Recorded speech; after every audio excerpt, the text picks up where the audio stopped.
सपनों की सजीली चुनरिया, मेहंदी की रंगीले बूटे, सपनों की सजीली चुनरिया, मेहंदी के रंगीले बूटे, तेरे प्यार बिना सब झूठे, तेरे प्यार बिना सब झूठे, पाँव की छनकती झांझर, हाथों की ठनकती कंगन, तेरा रास्ता देखे साजन, तेरा रास्ता देखे साजन।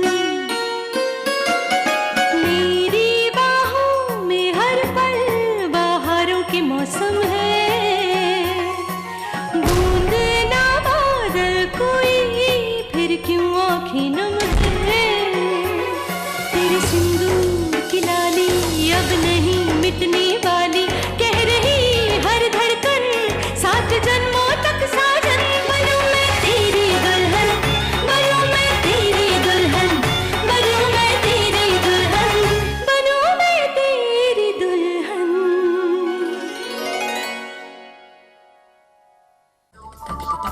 अच्छा सुन, दामाद जी के सामने अपनी जुबान मत खोलना, कहीं उन्हें जरा सी भी भनक नहीं लगनी चाहिए कि हम ठाकुर हवेली गए थे, वरना वो हमारा घर के बाहर जाना ही बंद कर देंगे।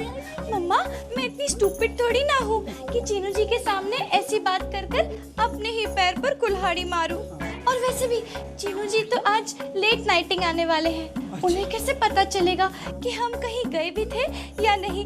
हाँ। अच्छा ठीक है चल चल।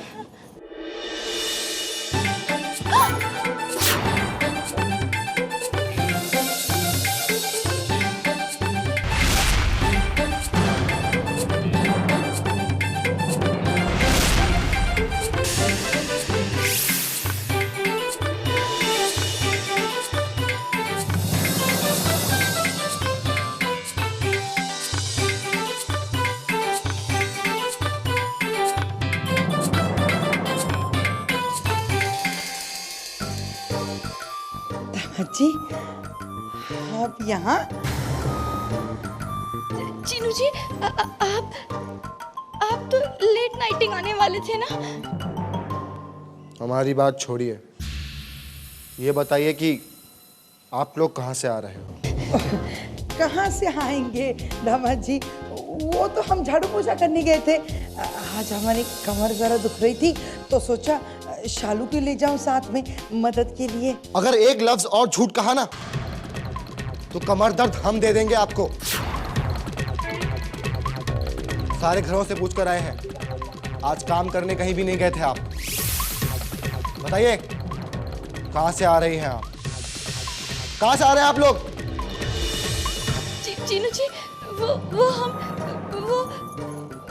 हम नल पे पानी भरने गए थे। लातों के भूत बातों से नहीं मानते। सच नहीं बताएंगे ना ऐसे आप लोग? अभी दिखाते हैं आप। बहुत झूठ बोलते हैं ना आप। हाँ? बताइए, अब ये जलती हुई लकड़ी आप लोगों से सच बोलवाएगी। बताइए। मैं बताती हूँ। हम है ना वो ठाकुर हवेली गए थे।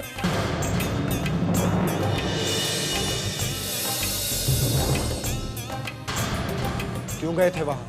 वो बहुत दिनों से विद्या मिली नहीं थी ना, इसलिए। मम्मा क्यों झूठ बोल रही हो? सच मैं बताती हूँ चीनू जी, हम लोग को बहुत भूख लगी थी, कितने दिनों से अच्छा खाना नहीं खाया था, इसीलिए गए थे वहां। घर में सब लोग कैसे हैं? हम सबसे तो मिले नहीं, लेकिन खुशी होंगे विद्या की जो दूसरी शादी हो रही है।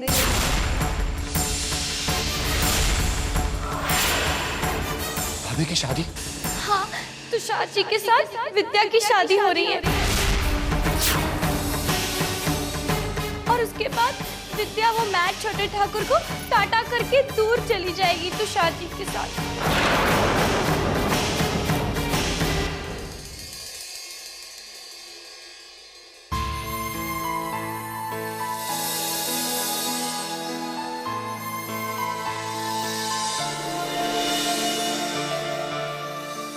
विद्या, शादी पे क्या साड़ी पहननी है ये तुम खुद ही पसंद करना।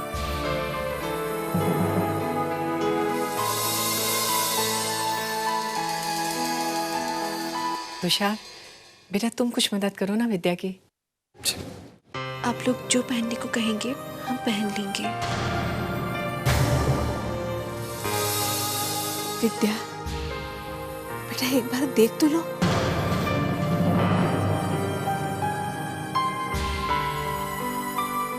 विद्या, तुम ये रेड कलर की साड़ी पहनो। ये कलर तुम्हें बहुत अच्छा लगता है। प्लीज ये रेड, ये लाल वाली प्लीज। आपको पसंद है तो हम यही पहनेंगे।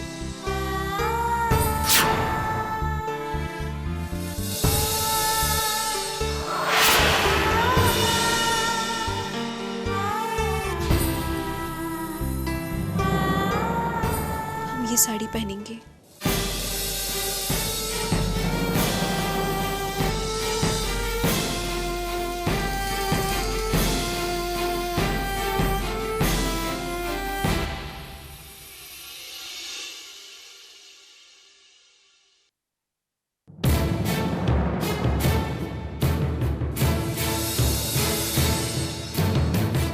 विद्या की इस खामोशी से फिक्र हो रही है मुझे। उसका ये बर्ताव बहुत अजीब सा है। ऐसे बोल रही थी जैसे जैसे कोई जज्बात ही नहीं बचा उसमें। नहीं बेटा, ऐसी तो कोई बात नहीं है। वो तो आंटी, विद्या को जानते हुए कुछ वक्त हो चला है मुझे। इससे पहले मैंने कभी उसे इस तरह नहीं देखा।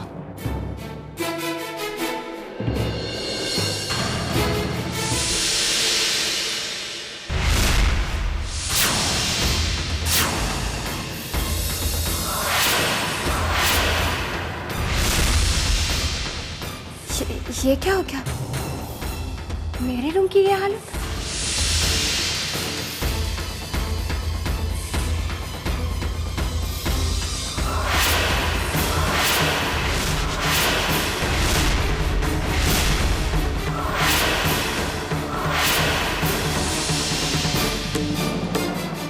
डॉक्टर सुदर्शन, मेरे कमरे की ये हालत किसने की? दरअसल डॉक्टर शिवानी, कल रात मेरे ऑफिस में चोरी हो गई। किसी ने वहां से बहुत ही अहम कागजात गायब कर दिए। मैं उन्हीं इंपॉर्टेंट पेपर्स को ढूंढ रहा हूं।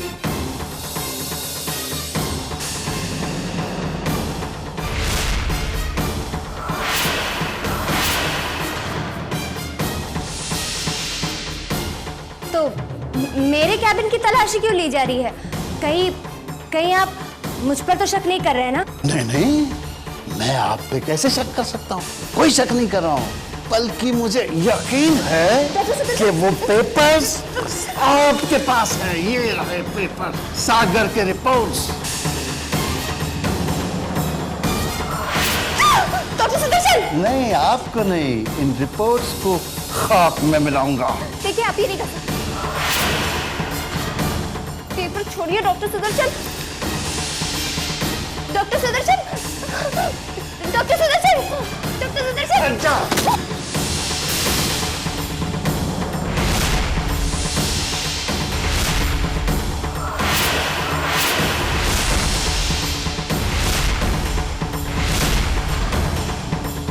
मेरे पास एक यही सबूत था जिससे मैं ये साबित कर सकती थी कि सागर को जानबूझकर और पागल बनाया जा रहा है।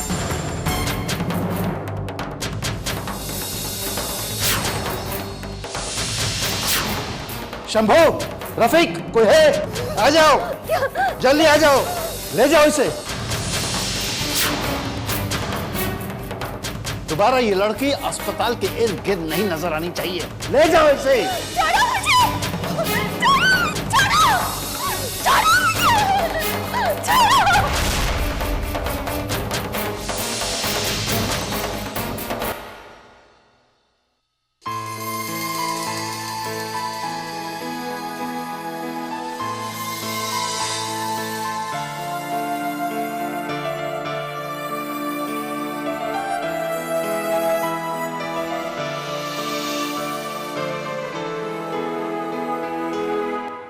विद्या, पिछले कुछ दिनों से हम देख रहे हैं बहुत खामोश हो गई हो तुम। बात क्या है बेटा? बेटा हम जानते हैं सब कुछ इतनी जल्दी जल्दी तय हो गया है कि तुम्हें बहुत अजीब लग रहा होगा, लेकिन बेटा यकीन मानो हमारा, बहुत जल्दी सब कुछ ठीक हो जाएगा।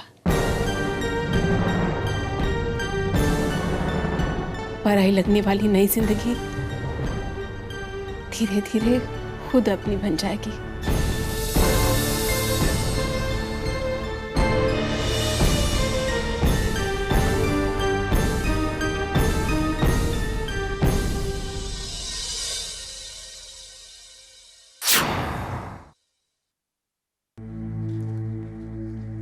अंतरा,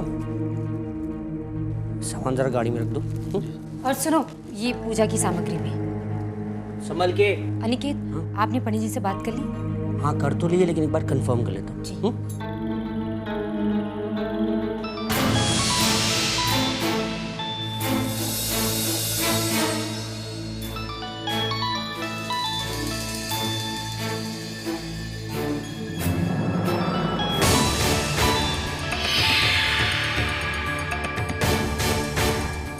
सब तैयारी हो गई है ना? बिल्कुल, फिलहाल ऑब्जर्वेशन में है। इंजेक्शन दिया हुआ है, इसलिए अभी तक बेहोश है। जैसे ही वो अपनी आंखें खोलेगा और होश में आएगा तो खुद देखेगा कि वो एक नई बेगानी जगह पे है, जहां कोई भी शख्स पहुंच नहीं पाएगा। और उसके बाद जिंदगी भर वहीं पड़ा रहेगा।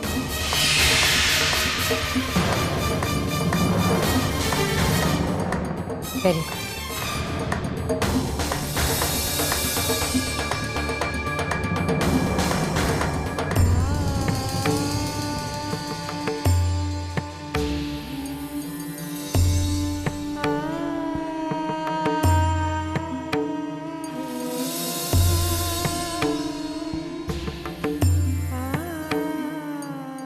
विद्या, ये लिप ग्लॉस साड़ी के साथ अच्छी जाएगी। अरे तुमने ये क्या पहन लिया? इसे छोड़ो, तुम ये पहनोगी जो मैं तुम्हारे लिए लाई हूँ। पकड़ो जरा मुँह।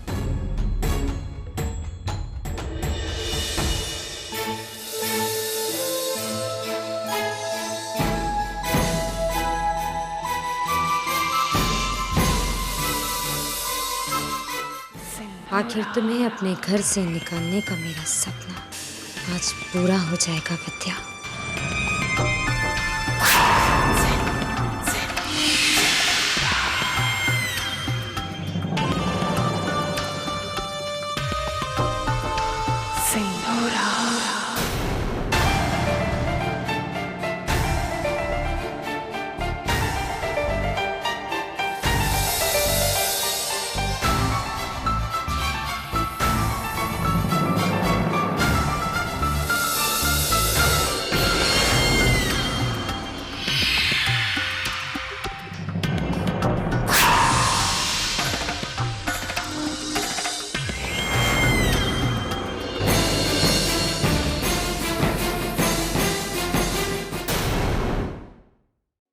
बाहर एम्बुलेंस खड़ी है, 208 वाले पेशेंट को उसमें शिफ्ट कर दो।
बात है चंद्रा?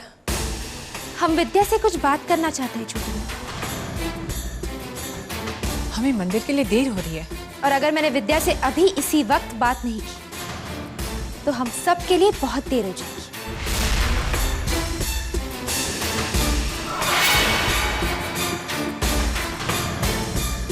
तुम कहना क्या चाहती हो चंद्रा? विद्या इस घर में खाली हाथ आई थी और अब ये इस घर की मालकिन बन के जा रही है।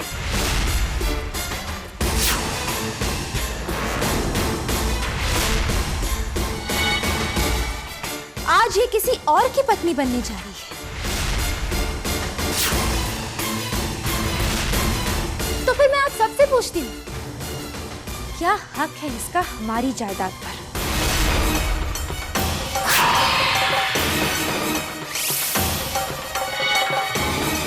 तो पागल हो गई हो चंद्रा? क्या कह रही हो, तुम्हें पता है?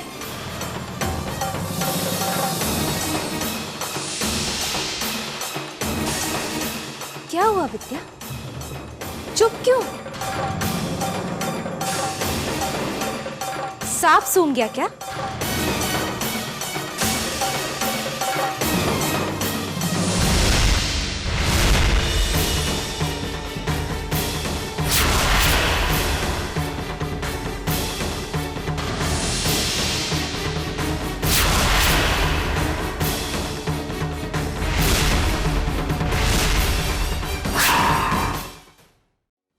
हर सवाल का जवाब वो इस फाइल में दे चुकी है। लो लो।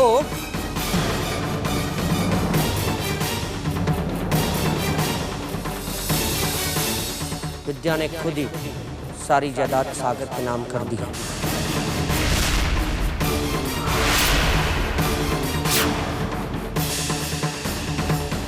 हमारे लाख कहने के बावजूद उसने अपने पास कुछ नहीं रखा।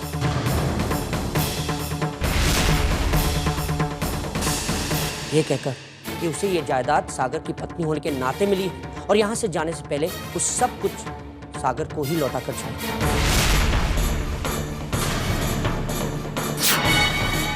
अब सब कुछ सागर के नाम पर।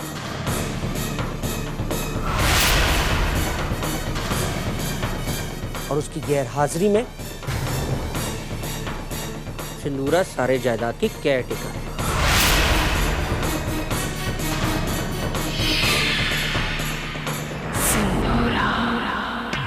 यानी दूसरे लफ्जों में अब सब कुछ मेरा है, क्योंकि सागर कभी लौट कर नहीं आएगा। यदा यदा हि धर्मस्य ग्लानिर्भवति भारत अभ्युत्थानं धर्मस्य तदात्मनं सृजाम्यहम्।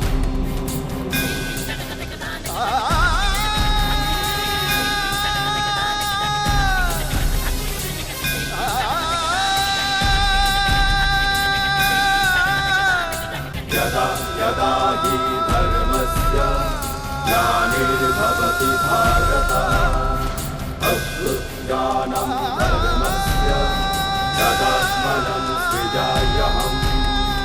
यदा यदा हि धर्मस्य ग्लानिर्भवति भारत अभ्युत्थानं धर्मस्य तदात्मनं। वो 208 नंबर का पेशेंट नहीं है क्या? वो सागर नहीं था? जल्दी ढूंढो उसे।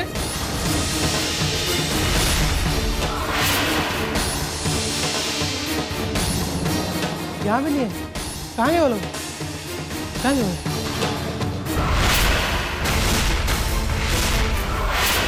वो रही, पकड़ो उसे।